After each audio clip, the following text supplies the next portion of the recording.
What's going on, guys? Tower number 9 here, and today we're going to take a look at breakpoints in Star Wars Unlimited TCG. I'm going to go over what these are, why they matter, and how some of the new bases might play into them. Let's get right to it.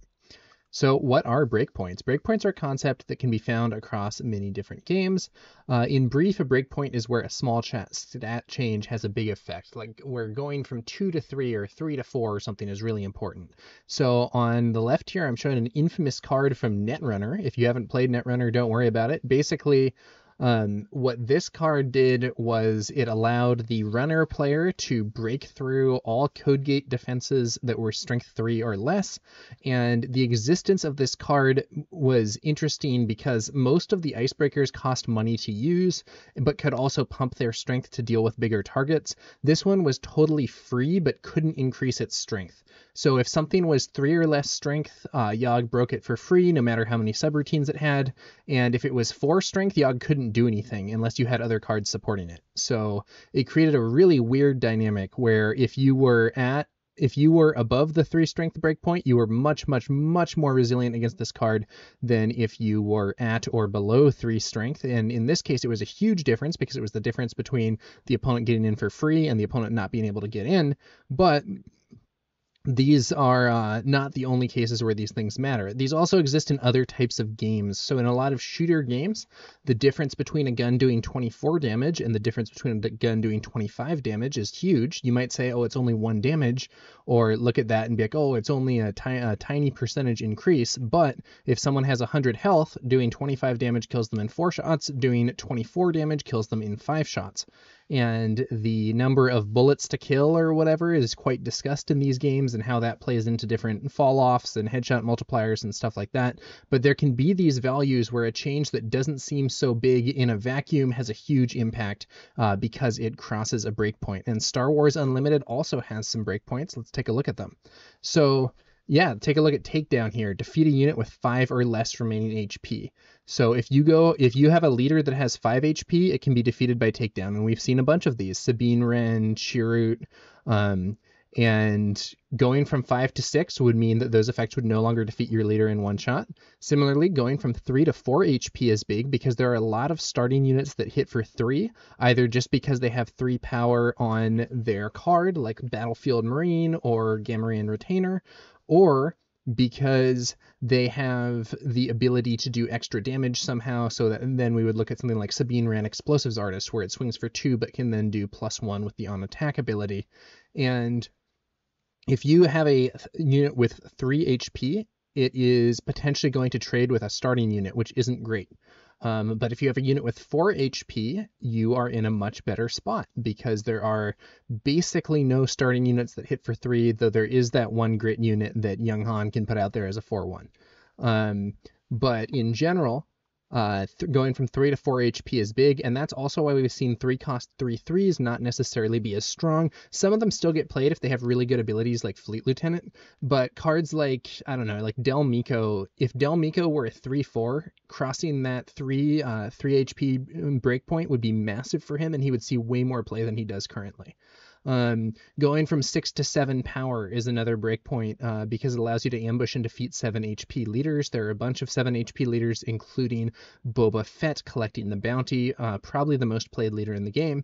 And you see a unit like the Steadfast Battalion, 5/5 base, but the fact that it could get up to 7 power made it widely played because 7 was a crucial breakpoint for ambushing Boba and other 4/7 leaders that deployed on 6, or even some of the 2/7 leaders that would deploy on 5. And there are other examples too, but these are just some important values in the game and the meta, and it's worth noting that the value of these breakpoints is dependent on the meta.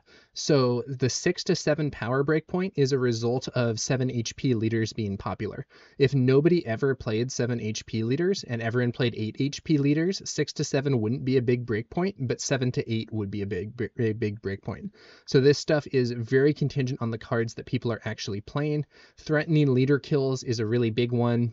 So if you're in a Sabine mirror, there's an interesting situation where having 3 power on the ground is actually very important. So Sabine is a 2/5, and Deploying Sabine is an important power spike for these builds. You know, usually deploying your leader is a power spike, and for Sabine, getting the leader unit on the field, then potentially upgrading it with Wing Leader or the Darksaber, you can potentially have Sabine just be a huge problem. Even if you don't have an upgrade for her, she's putting a bunch of damage on the opponent's base by just attacking a bunch.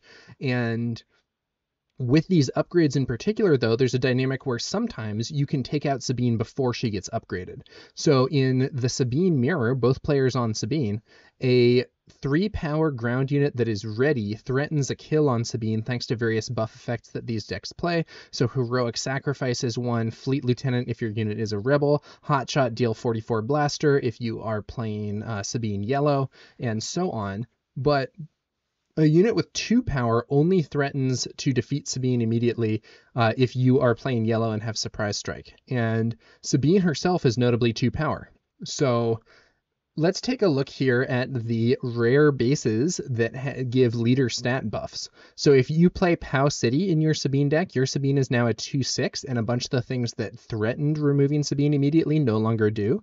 Conversely, if you play Petronaki Arena in your Sabine deck, which is also a probably better aspect combination for Sabine, then Sabine herself gets +1 power. So this both allows you to hit a little bit harder with Sabine with early aggression, but it also, crucially for that mirror, means that if you have a Fleet Lieutenant to buff your Sabine, you can take out your opponent's Sabine in one hit.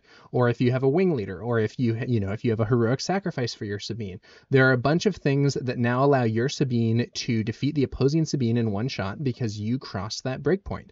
You went from 2 attack to 3 attack, and that means you're now in range to threaten a bunch of stuff. And it's an interesting scenario. And yeah, you could have Surprise Strike and threaten that anyway, but the number of cards that you have that give the +2 on attack effect, or the +2 and then you make an attack immediately, is a lot higher than Surprise Strike alone. So this could actually be quite relevant, and it also could be quite relevant for some other things. So as an example, there are a bunch of units that are 3/3 there are 3 HP Sentinels that get played. So there's the Pike Guard guy who's a 2/3 Sentinel. There is, the classic Cell Block Guard or the Phase 3 Dark Trooper. Is it Phase 3 or Phase 4? Maybe it's Phase 4. Anyway, the Dark Trooper Sentinel, also a 3/3. So those units could stop Sabine previously, but if you have the Petronaki Arena, she can defeat those in one hit, which is an interesting place to be. Now, these bases have actually been really controversial, though. A lot of people have had pretty negative responses to them. Some people have said they're only going to be relevant in Twin Suns, where you have 2 leaders. In general, I think the reception of these new stat increase bases hasn't been very enthusiastic, but I really don't know that this evaluation is correct because these bases can cross breakpoints, and that can be really big. So I was talking earlier, Petronaki Arena, Sabine's now 3 power. She threatens a bunch more units. What if you're playing that Pow City means that your leader is going to be out of range of key removal cards? So Chirrut, for instance, Chirrut has this weird ability where he doesn't die from taking damage, at least not during the normal action phase. Only at the end of the turn does he die from taking damage, and it creates a dynamic where if the opponent can put 5 damage on him and he only has 5 HP, but then you can potentially heal him, or you can buff him and get him out of range so he doesn't actually end up being defeated. It can cause a huge problem. But Takedown is one of the cards Chirrut most hates to see because he only has 5 HP. Takedown can defeat him in one hit, and because it's a defeat effect that's not based on dealing damage, he's just removed immediately, and he doesn't get a chance to take advantage of his ability to delay damage. Well, let's say you're playing double blue Chirrut and you play Pow City. Now Chirrut is 6 HP. Now Takedown doesn't kill him anymore, and one of the biggest problems for your deck is dealt with. So I like to think of these new bases as being breakpoint bases. In my opinion, one of the areas where they're going to be most relevant is when running one of these bases, the +1 gets you across a key breakpoint and puts your leader into a position where there are certain things that either you can now handle more easily, like the example with Sabine going to 3 strength, or there are now going to be things that are harder for the opponent to use against you or that no longer work against you, like Chirrut going to 6 HP and being out of range of that takedown. So here are some potential applications. You know, I talked about Chirrut already. Lando is a 2/5. 2/5 is not a great stat line. If you buff him up to strength 3, he's going to be able to fight early units more effectively. If you buff him up to toughness 6, not HP 6 rather, that makes him a little more difficult to deal with. If you look at IG88 on the right there, IG88 was I think often said to be the worst leader in the game, in large part because he only has 4 HP, and that was considered unacceptable because you would be taken out by things like an ambush from Bosk, you would be taken out by open fire. Well, if you're at 5 HP, a bunch of those things that hit for 4 no longer defeat your leader in one shot. IG88 is also potentially going to be buffed by droid synergy and by a bunch of tokens. I'm not saying, oh, IG88 is going to be the best, but I do think there's some real potential there. So, you know, these applications and more are cases where these new bases may help you cross critical breakpoints.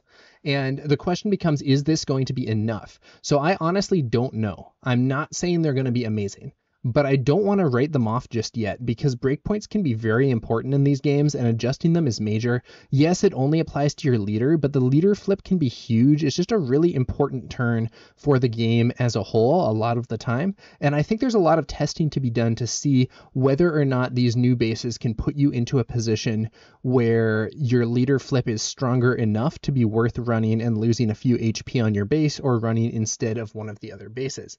Now, I do think they are maybe benefiting from the fact that the blue and yellow rare bases that we got in the initial Spark of Rebellion set are generally not considered all that good. Jeddah City and Security Complex probably see a lot less play than Tarkin Town and the Energy Conversion Lab do. So overall, though, I think these are not a total write-off. I think they could be quite interesting in the right build, and I personally think that they might even end up being quite strong once we've tested them more and figured a few more things out. So that's my view on breakpoints in general and on the breakpoint bases in particular. Now I'm curious what you guys think. Do you think, oh, these bases are garbage, they're never going to work, like it works in theory, but it's not going to line up that way in practice? Do you think, oh man, I can't wait to play Sabine with 3 power or anything like that? I'm curious to hear what you guys think. Let me know in the comments below. And yeah, thanks again for watching, and we'll be back later with some more Star Wars Unlimited content. I will catch you guys later.